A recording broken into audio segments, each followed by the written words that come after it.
봄이 되면 나무 잎들이 새파랗게 나오고 또 다양한 꽃들이 피게 됩니다. 노란색인 개나리부터 시작해서 진달래, 벚꽃, 장미, 5월은 또 장미의 달이 아닙니까? 여러 가지 꽃들이 피게 됩니다. 그런데 세상에서는 똑같은 나무 잎사귀가 없답니다. 한 나무에서 자라난 잎사귀라도 똑같은 것이 없다고 합니다. 세상에는 똑같은 꽃잎이 없다고 합니다. 한 꽃에서 핀 두 꽃잎도 똑같지 않다고 합니다. 그렇게 이 세상은 인간의 머리로는 세알일 수가 없는 숫자들이 비슷한 것들이 있어도 그 중에는 똑같은 것이 하나도 없다고 합니다. 이것은 바로 다양성을 보여주는 것입니다. 사람도 마찬가지라고 합니다. 아무리 똑같게 생긴 쌍둥이라도 다르답니다. 생김새가 구별할 수 없을 정도로 똑같을지라도 어딘가 다르다고 합니다. 똑같을 수가 없다고 합니다. 이게 바로 다양성의 원리. 하나님께서 천지 만물을 창조하실 때에 다양하게 만드신 거예요. 어느 것이 특별하고 어느 것이 우월하다 그렇게 말하기 힘든 것입니다. 그래서 하나님께서는 각각 종류를 만드시고 또 모든 피조물에게 그에게만 해당하는 특별한 생존의 방식을 허락하신 것입니다. 할렐루야. 강아지가 참새 보고 나처럼 살아라고 할 수 없습니다. 소가 물고기 보고 나처럼 살아라고 할 수 없습니다. 사람이 개미 보고 나처럼 살아라고 할 수 없습니다. 이렇게 각각 종류에게는 각각 자기의 특색에 맞는 생존 방식이 있다라는 것입니다. 이 말이 무슨 말이냐? 오늘 본문에 보게 되면 성경에서 몇 가지 사례를 들고 있습니다. 처음에는 염소와 암사슴 읽어보겠습니다. 1절에서 4절 같이 읽겠습니다. 시작. 산 염소가 새끼 치는 때에 내가 아느냐? 암사슴이 새끼 낳는 것을 내가 본 적이 있느냐? 그것이 몇 달 만에 만삭되는지 아느냐? 그 낳은 때를 아느냐? 그것들은 몸을 구부리고 새끼를 낳으니 그 괴로움이 지나가고 그 새끼는 강하여져서 빈들에서 크다가 나간 후에는 다시 돌아오지 아니하느니라.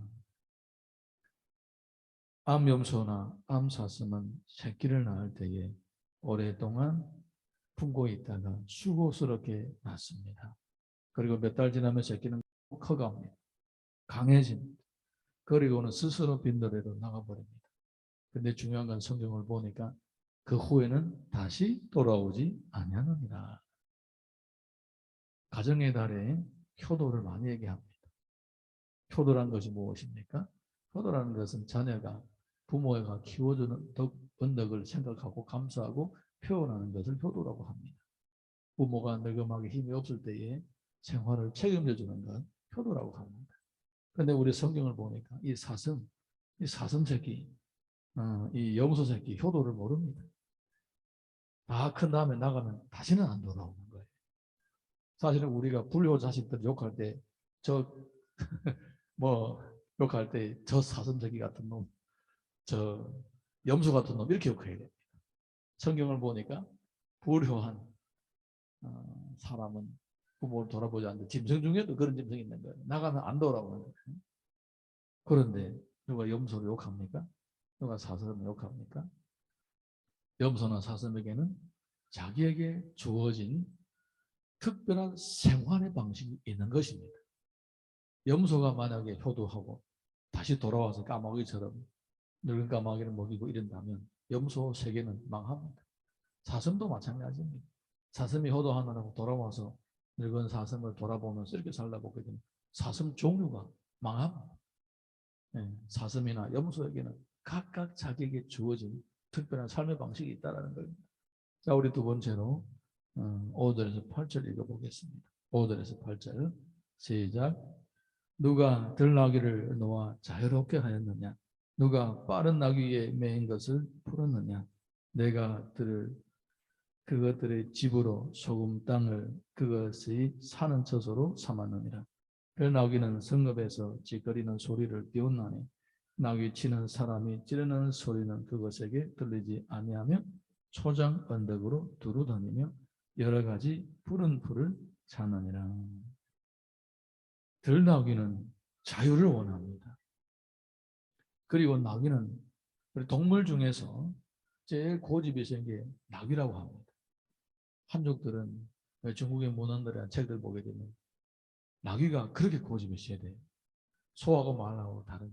왜 고집이 세냐? 들나귀는 옛날에 사람들이 나귀를 들나귀를 이렇게 순화를 시켜서 일을 시키는데, 근데 나귀는 항상 자유를 원하고 자기 고집대로 자기 원래 삶의 방식을 늘 그리워하면서 틈만 되면 도망가려고 하는 그런 성향이 있어서 현재의 삶에 만족하지 못하고 자유를 원하는 거예요. 네, 그래서 주인의 다스림을 잘 안 듣는 거예요. 들나귀는 성중에 있는 주인들이 나귀를 훈육하느라고 소리를 짓는 걸 비웃는다고 합니다. 그들의 귀에는 들리지 않는다라. 그러니까 나귀 천성은 자유를 좋아하는 거예요. 자유. 네. 설령 어디에 억눌리면서 살을 찌라도 항상 마음속에는 자유를 원하는 거예요. 훈육하는데 잘 훈육이 되지 않는, 변화가 잘 되지 않는. 우리 성도들도 잘, 나도 마찬가지지만 잘 훈련이 안 되죠. 하나님 말씀을 따라 사는 삶이 잘 연습이 안 되고 계속 옛날에 하나님 믿지 않는 삶을 자꾸 살기를 원하고 제 마음대로 하고 싶어하는 이런 나귀의 성향이 있는 거예요.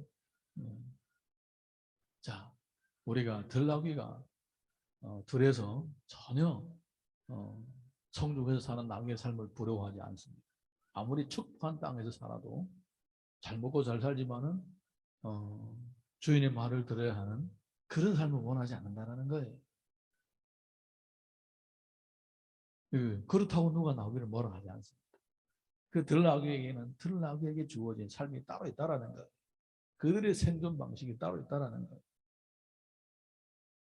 들나귀가 양처럼 살 수가 없고 염소처럼 살 수가 없습니다. 자, 우리 이어서 9절에서 12절 보겠습니다. 9절에서 12절 시작. 들소가 어찌 기꺼이 너를 위하여 일하겠으며 내 외양간에 머물겠느냐? 내가 능히 줄로 매여 들소가 일항을 갈게 하겠느냐? 그것이 어찌 골짜기에서 너를 따라 썰매를 끓겠느냐? 그것이 힘이 세다고 내가 그것을 의지하겠느냐? 내 수고를 그것에게 맡기겠느냐? 그것이 내 곡식을 집으로 실어오며 내 타작마당의 곡식 모으기를 그것에게 의탁하겠느냐? 들소하고 집소가 물론 조상이 똑같을 수 있지만 사실 종은 다르다고 합니다. 들소는 사람 보면 뜨고 또 야성이 있어서 사람에게 순화가 되지 않습니다. 그가 힘이 좋다고 해서 들소의 힘을 빌려다가 내가 쓸 수가 있겠느냐, 그 말입니다. 들소는 사람에게 복종하지 않습니다. 사람에게 제압을 당하지 않습니다. 가끔 있다가 TV를 보거나 보면 이 들소가 호랑이하고 싸워서 이기는 경우가 있습니다. 들소가 사자하고 싸워도 이기는 경우가 있습니다. 저 아프리카를 보게 되면 사자하고 싸워서 이기는 들소가 있고, 우리 동양에서도 호랑이하고 싸워서, 저희 어릴 때부터 황소가 큰 황소는 호랑이하고 싸워서 이긴다라는 얘기들을 많이 했었어요. 그 정도로 강력한 힘을 가지고 있습니다. 그렇다고 내가 필요하다고 그 소의 힘을 가지다 쓸 수 없는 거예요. 그냥 집에 있는 소를 오래 세월 동안 집에서 훈련시킨 소를 쓰는 것 뿐입니다. 들소는 들소의 삶의 방식이 따로 있는 것입니다.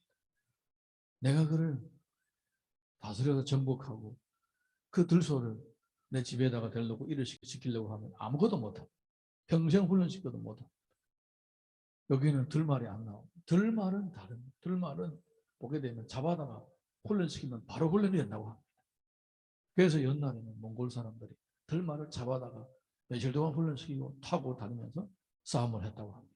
근데 들소는 안 되는 거예요. 들소를 훈련시켜가지고 내가 집에서 일시키겠다. 그러면 평생 들소하고 싸움을 해야 됩니다.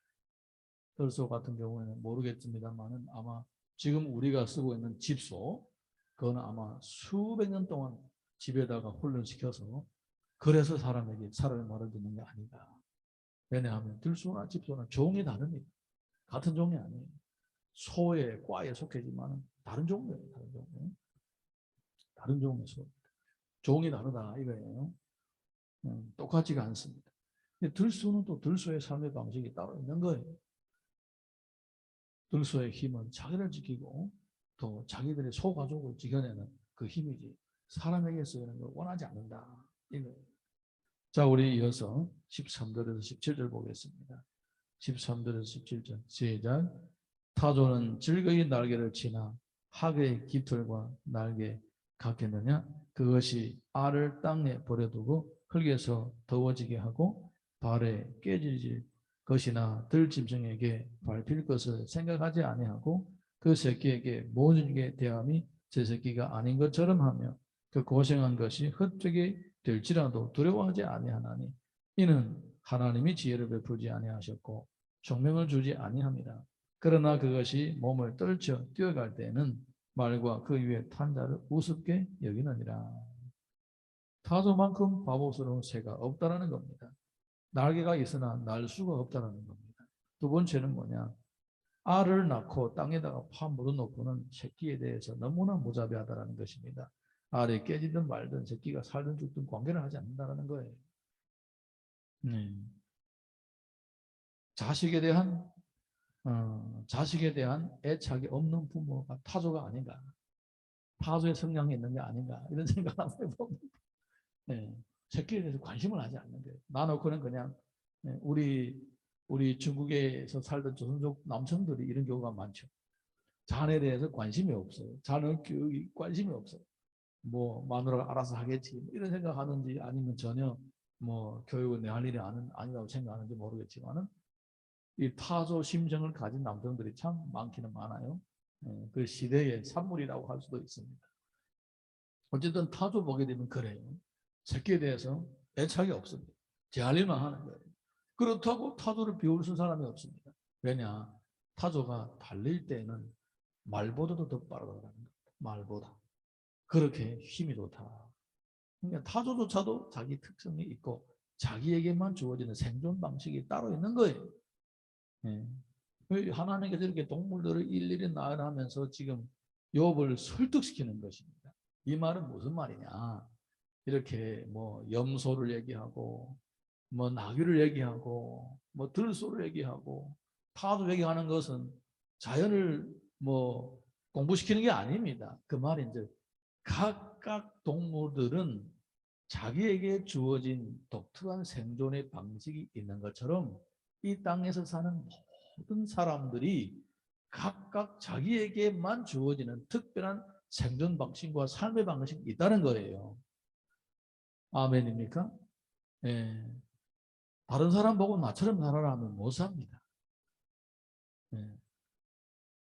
우리 집 사람 보고 나처럼 살아봐. 못 합니다. 할 것 같아요? 못 합니다. 집 사람 나보고 자기처럼 살아라 하면 나도 못 삽니다. 한 집 식구도요. 똑같습니다. 그 사람들 내가 살 수 없습니다. 그래서 그 사람의 삶의 방식에 대해서 내가 가타부타 가담을 못 합니다. 그냥 옆에서 보고 조언할 수는 있어도 넌 이렇게 해 저렇게 해 못 합니다. 나는 책임질 수가 없습니다. 내가 한 얘기가 그 사람에게 100% 최선의 방법이냐 장담을 못 하는 거예요. 왜냐 각 사람에게만 각 사람은 자기에게만 주어진 특별한 삶의 방식이기 때문입니다.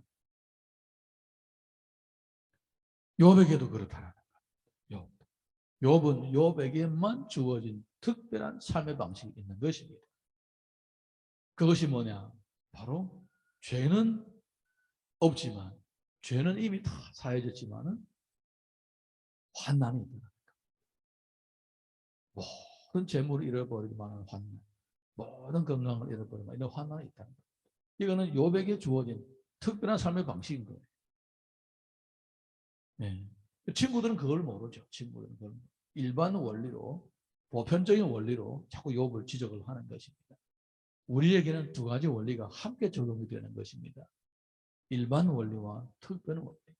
다른 사람하고 같은 부분이 있지만은 또 다른 사람하고 완전히 다른 부분이 있는 거예요. 이 두 가지가 겹쳐서 우리 한 사람 한 사람에게 다 주어지는 것입니다. 그래서 우리는 같아 보이지만은 또 안 같아 보여요. 안 같아 보이지만은 또 같아 보여요. 그 말이 무슨 말입니까? 같은 점이고 다른 점이 있다는 겁니다.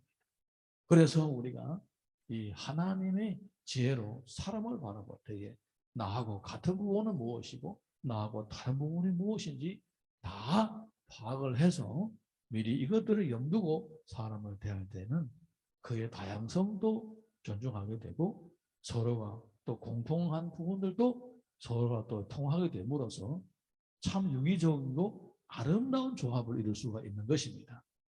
사람은 공장에서 찍어낸 물건이 아닙니다. 네. 팍팍 찍어내가지고 똑같은 게 아닙니다. 공통점이 있고 다양성이 있는 거예요. 그래서 네가 남처럼 저렇게 죄 짓지 않는 사람도 평안하게 사는 것처럼 그걸 바라보고 부러워하지 말라는 거예요. 너에게만 주어진 특별한 삶이 있다는 겁니다. 그러니까 내게 고난이 있어도 너는 끝까지 견뎌라. 그 얘기를 하자는 것입니다. 할렐루야. 여러분, 지금 여러분이 살고 있는 그 삶의 방식은 여러분에게만 적합한 삶의 방식입니다. 남을 따라갈 필요가 없습니다. 다른 사람은 어떻게 사는데 나는 왜 이 꼬라지나 생각할 필요 없습니다. 네, 그 사람은 그렇게 사는 것은 자기들에게 맞게끔 최선의 방법을 찾아가는 중입니다. 나는 내게만 맞는 나의 삶의 방식을 찾아가면 되는 거예요. 네, 주님 주신 지혜로 나에게만 특별히 나에게만 주어진 삶의 방식을 찾아가게 되면 주님과의 관계도 사람과의 관계도 아름답게 참된 조합을 이뤄가게 되는 거예요. 할렐루야. 잠언 16장 4절 보게 되면 이런 말씀이 있습니다. 여호와께서 온갖 것을 그 쓰임에 적당하게 지으셨나니 악인도 악한 날에 적당하게 하셨느니라. 심지어 악인도 자기에게 적당한 삶의 방식이 주어진다는 것입니다. 로마서 12장 2절 보게 되면 너희는 이 세대를 본받지 말고 오직 마음을 새롭게 함으로 변화를 받아 하나님의 선하시고 기뻐하시고 온전하신 뜻이 무엇인지 분별하도록 하라. 나에게 주어진 하나님의 뜻이 무엇인지 분별하고 그 뜻을 붙잡고 살아감으로 또 같은 부분을 통하여 서로 연합을 이루고 또 다른 부분을 또 개취해서 나만의 삶의 방식을 또 만들어갈 수 있기를 주님의 이름으로 축원합니다.